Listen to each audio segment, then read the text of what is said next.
Guys, Will here with W.T.F car reviews, and today we're going to be reviewing the all-new 2024 Kia Carnival EX. And a big thanks to David at Century Kia in Tampa, Florida for making this review possible. I'll leave a link to their inventory below, and if you're looking for a new car or SUV in the Tampa area, I would definitely recommend checking these guys out, and that's for David. And for those of you guys who don't know, the Carnival replaced the Sedona as Kia's minivan back in 2022.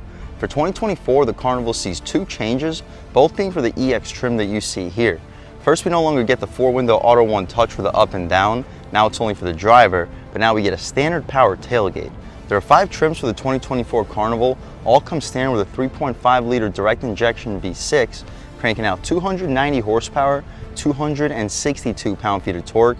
Basically the same numbers out of the 3.8-liter out of the Telluride, made it to an 8-speed automatic transmission, exclusively to front-wheel drive, enough to get to 60 in around 7 seconds. Starting with the $33,000 base LX all the way up to the $46,000 top SX Prestige, here we have the EX sitting right in the middle with a base price of $38,700. What else we get for that money? Let's jump right in. So up front, you notice your flickering LED daytime running lights. They're very subtle. I like the way they blend into that aluminum trim. LED headlamps with a high and low beam. I like the clean design for this grille with the gloss black slashes in this matte black honeycomb design for the grille itself. We mentioned the subtle aluminum trim. We get full front parking sensing for the EX trim. No 360.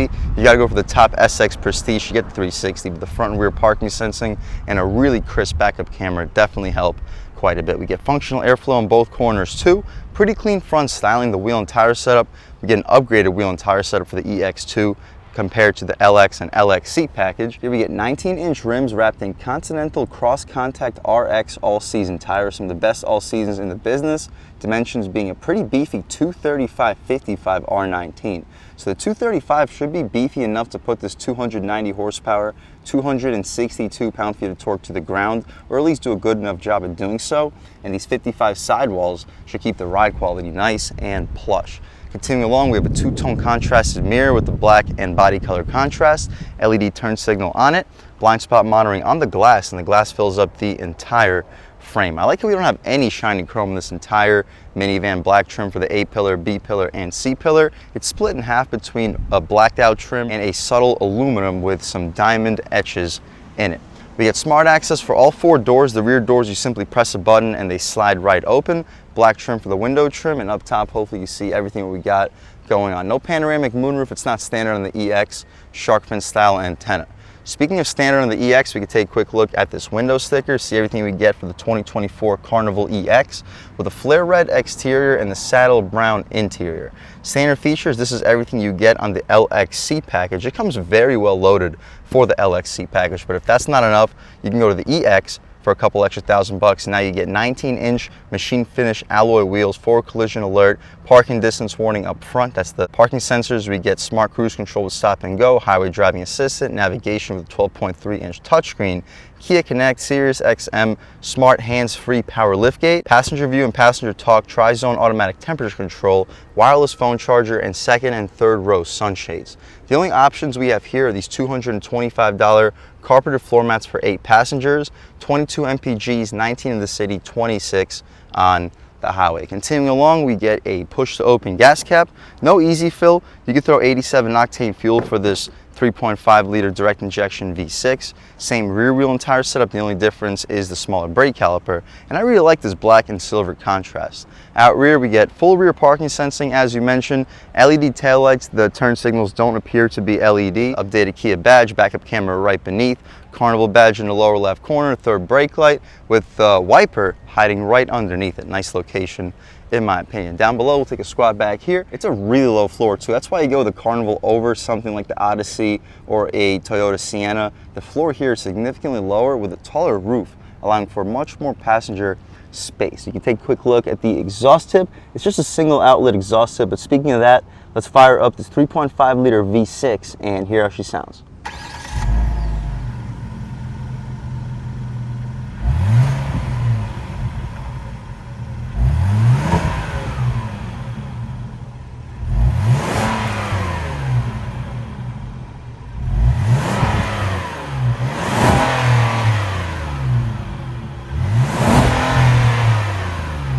Alright guys, that was the sound of the 3.5 liter V6 sold by Kia for the 2024 Carnival EX, and it sounds okay.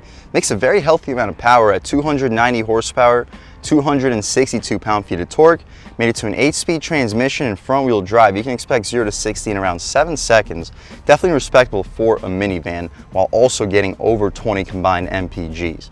That's about it though guys. If you don't get hydraulic struts, and my hand is burning holding this hood up, so we'll drop it right down, take a step back, walk around this 2024 Carnival EX one more time, and I'm loving it. This is the way I would spec out a Carnival. The EX gives you all the features you could possibly want or need. Front and rear parking sensing, 4-door smart access, and a beautiful saddle brown, saddle tan interior, which we'll check out in 1 second. So up top, we get soft touch materials, a little bit of piano black surrounding the aluminum door handle, gushy soft Syntex trim for the center and the armrest.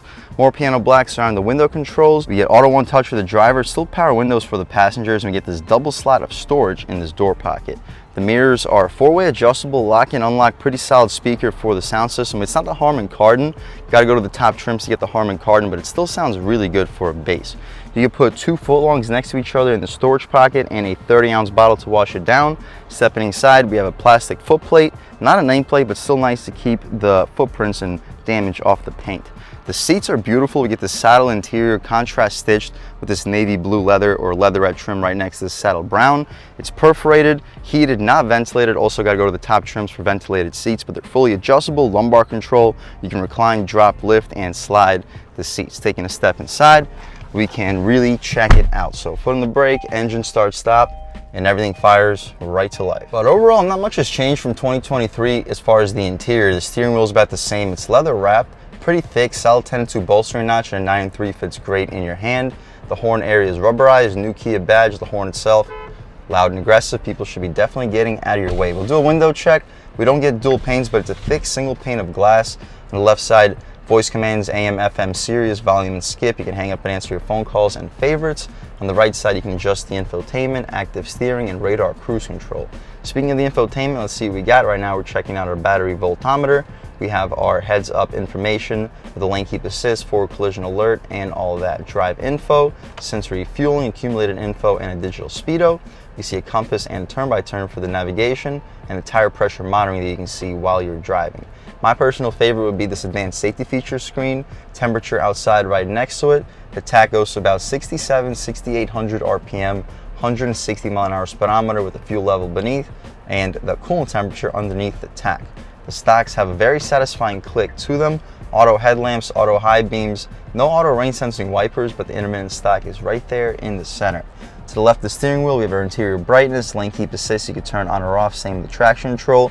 You can press and hold these buttons to open up the rear doors. You can press and hold this button to open up the rear tailgate. You can also press this button to disable the power feature. You get a tilt and telescoping steering wheel, some faux wood aluminum looking trim underneath the air vents, which have an aluminum stock in the center, stitched soft touch dashboard, and a 12.3 inch touchscreen. Right now we're looking at a map and the song is currently playing right next to it. We can hide this screen with a click of a button.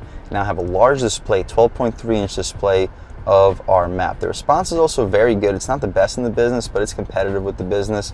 Definitely can't complain for the price point. You can also see map, navigation, menu, phone, projection, voice memo, valet mode, passenger talk, which comes available for the EX that we have here, passenger view 2, quiet mode, rear climate, HD radio, and the overall setup. My personal favorite to look at all times would be the map, so we'll leave it here. Beneath that, 2 more air vents. We get touch sensors for the shortcuts, map, nav, radio, media, seek track, favorites, and setup. The volume dial has a nice high quality resistance to it. The front and rear defrosters both get hard buttons, so do the temperature adjustments for the climate control. The vents are adjusted through the same style touch sensors as the shortcuts for the infotainment screen. You just simply touch the vent and adjust it to your liking. Beneath that, 2 USB-A ports, 3 USB-A ports actually, wireless charging port, and a nice storage slot right next to it. The gear selector controls the 8-speed automatic transmission. The backup camera has decent resolution, guidance lines, and trajectory, and front and rear parking sensors. The different views also include an over-the-top trailer hitch view. That's convenient in the city to try to maximize space in front of the car behind you. Throwing right back into park, and it immediately throws us back to our home screen.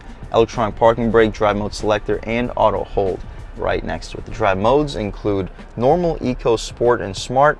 We'll start the review off in normal, transition, and sport, and just see what the differences are. Heated front seats, you can turn off your parking sensors and access your parking camera at all time. Cool. Behind that, more storage, gushy soft leatherette Syntex armrest with contrast stitching. The storage space is also impressive. You'll fit probably 6 1-liter bottles of soda in there. Very solid amount of space. No additional charge ports, but as far as storage capability, definitely a thumbs up. More of that faux wood, aluminum looking trim in front of the passenger's face. You can check out the glove box. It is damp, not lined with felt. It's very wide, not the deepest. I'd expect you to fit 20-ish license plates. You should be able to squeeze 2 pairs of shoes if you're under a size 10. Very wide, just not the most depth for the glove box. We get an almost frameless rear view mirror. It's a small frame to it. It's not an auto dimming. You got to pull this flappy thing to dim and undim the mirror. The interior lights are LED. That's cool. No sunroof here, that's an option for the EX. It comes standard on the top trims. But overall, guys, this is a really impressive vehicle for the price point. That's about it for the front seat. Let's hop out back, see how much space is offered back there. Check out the third row, and then take this car out for a drive. So we mentioned the doors open up automatically. We don't get the captain's chairs, but the middle seat, I believe, is removable. And overall, the space back here, if you need to put 3 people in the back seat, is very impressive. We can take a step inside, see what we got going on. And legroom wise, I have over a foot of legroom. We'll see if the seat slides back any further. It does. I have like 1.5 feet of knee room. Headspace, I have at least 2-3 inches of it. But if you go over the captain chairs, I read the seats sit a little bit higher up, so you lose about 1 inch of headroom. Just keep that in mind. We have 2-tier mat boxes behind both of the front seats. 12-volt, 2 cup holders with a pass-through for a phone. You'll fit 24-ounce bottles in there with no problem, and some additional storage right down below. We don't get the center cubby back here, but if you pull this whole seat down, you have like an actual center console with 2 cup holders, 2 slots for phones. You'll fit 24 30-ounce bottles and probably a laptop tray. You can throw some plates back here if you want to have some snacks with no problem. You get a hook, good for a grocery bag or a shopping bag or any type of bag, purse behind the passenger seat, and USB-A ports behind both of the front seats. The air vents blow directly into your face, just like I like. You get an additional camera back here for the back passengers so the people up front can see exactly what the hooligans are doing, and you get your button for the passenger talk. The interior lights back here, we can't access them. There's a setting up front to be able to turn them on, and the adjustments for the 3rd zone climate. And as you mentioned, the air vents blow directly into your face. The seats back here are also adjustable. You can recline them pretty far back. You can almost lay down back here. It's like a king of a castle kind of seating back here. Reminds me a little bit of the 7 Series we reviewed in this channel with those reclinable seats. But again, this is nothing like a 7 Series. But for a minivan, this is a really, really premium vehicle. Let's hop out of here, check out the cargo space real quick. Not cargo space, 3rd row seating, and then check out the cargo space. As we mentioned, the floor back here is unbelievably low. So older or shorter or younger passengers will have absolutely no problem hopping back here. Unfortunately, the seats are really far forward. There we go, we'll pull them back just about to the farthest setting. And even with the seats all the way back, I still have at least 2-3 inches of knee room, headroom. I have at least 1 inch, maybe 2. Additional air vents that blow directly into your face. Interior lights, we can't access them obviously because they didn't access up front. They're not going to access out rear. Has to be adjusted through the front settings. Additional USB-A port, more storage. You'll fit a 24-ounce bottle, a pack of cigarettes, and some snacks right next to it. Same thing on the opposite side. And we get 3rd row sunshades. We also have 2nd row sunshades. We didn't check those out because the door was closed, but as you see right there in the side, 2nd row sunshades. I'm impressed with the space. There are 3 seat belts back here and 3 seats up front. So you probably fit 2 adults in the 3rd row with a kid in the middle. You can easily fit 3 adults in the back seat, of course 2 adults up front. So I can definitely see 8 people fit in here, probably comfortably too. We can hop out of here, pulling the slash, kicking the seat forward a little bit. Very easy process, especially with this super low floor. Putting the seat right back, we can press this button, shut the door automatically.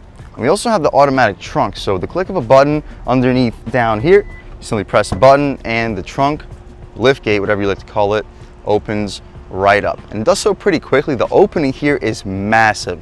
One of the largest openings in the business. This is why you go with a Carnival.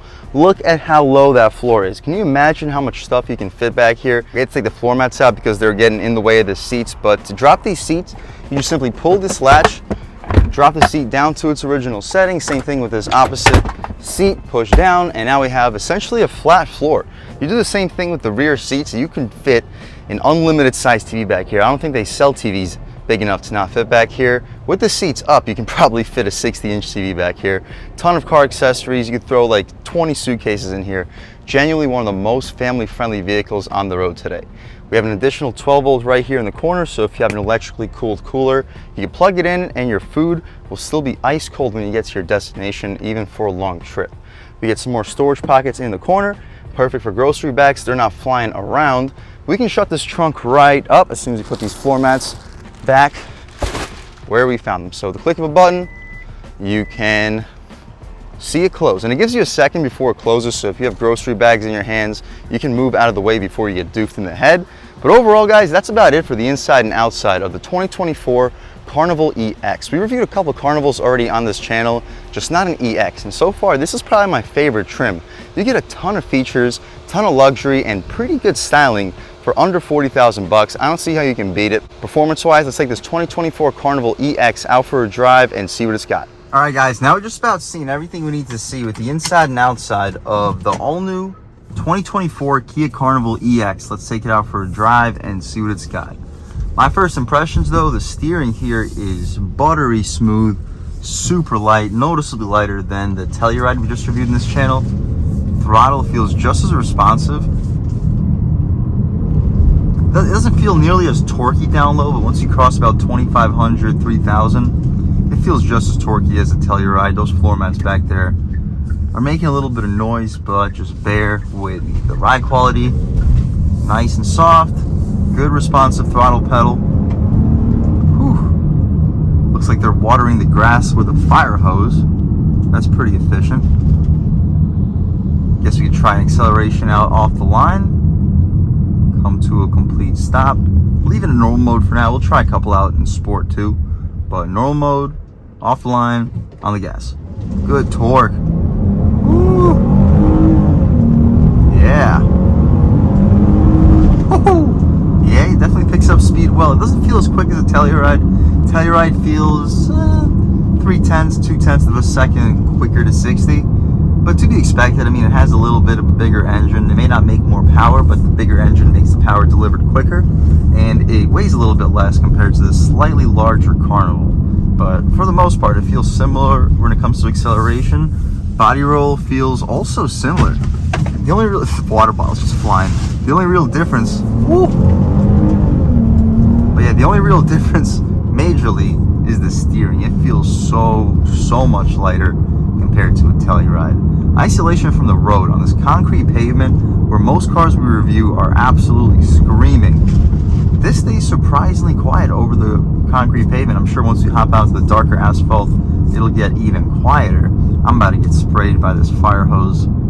It'll give this car a nice little wash. Not the end of the world. Over the bumps, the ride quality is fantastic. We'll throw it into sport mode real quick.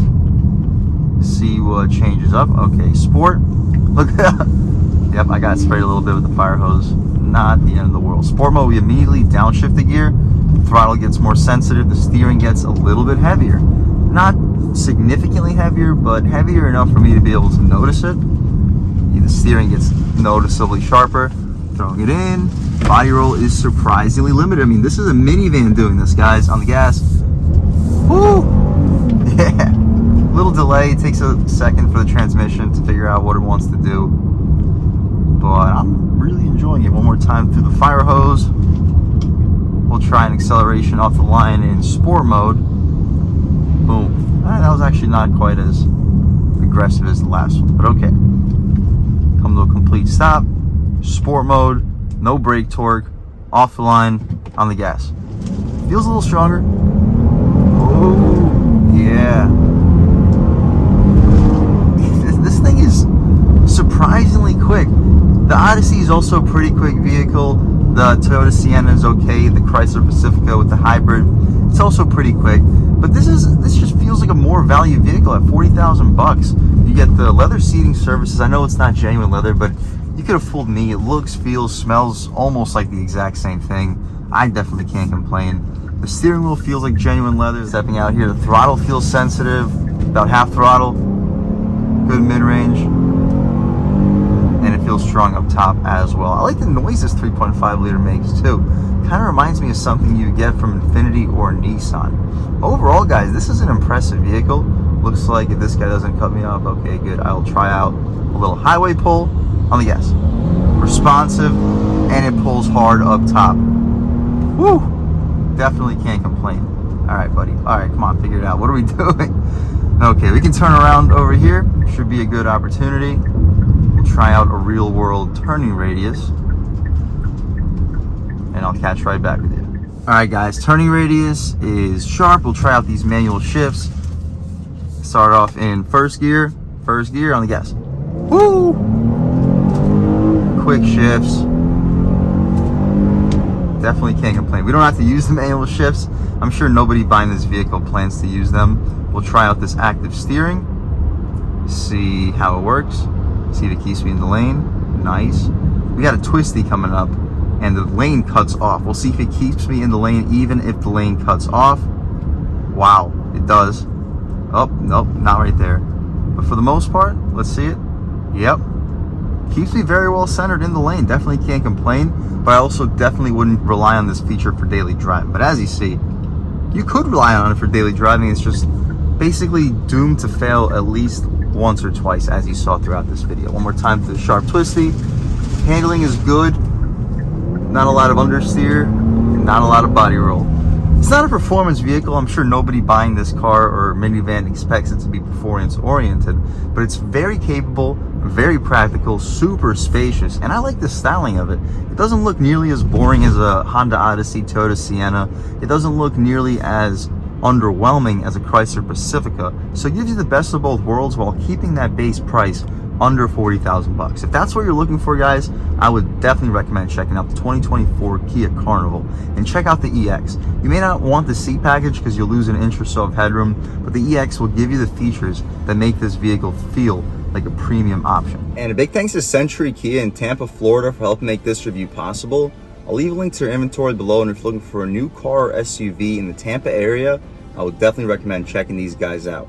And huge thanks to all of you for watching. I had a great time making this video. If you're new to the channel, please subscribe. If you've already subscribed, thank you so much. You guys know the channel is just not possible without you, and I really appreciate the constant support. But again, if you haven't subscribed yet, please subscribe. Leave a like too. It really helps me out with the YouTube algorithm. That's how these videos get promoted to new people. Leave a comment. Let me know what you like. Let me know what you don't like. Leave a comment. Let me know if there's any specific cars, SUVs, or trucks you want to see reviewed on this channel, and I'll definitely try getting those videos for you ASAP. But other than that, again, thank you guys so much for watching, and I hope all of you have a great day.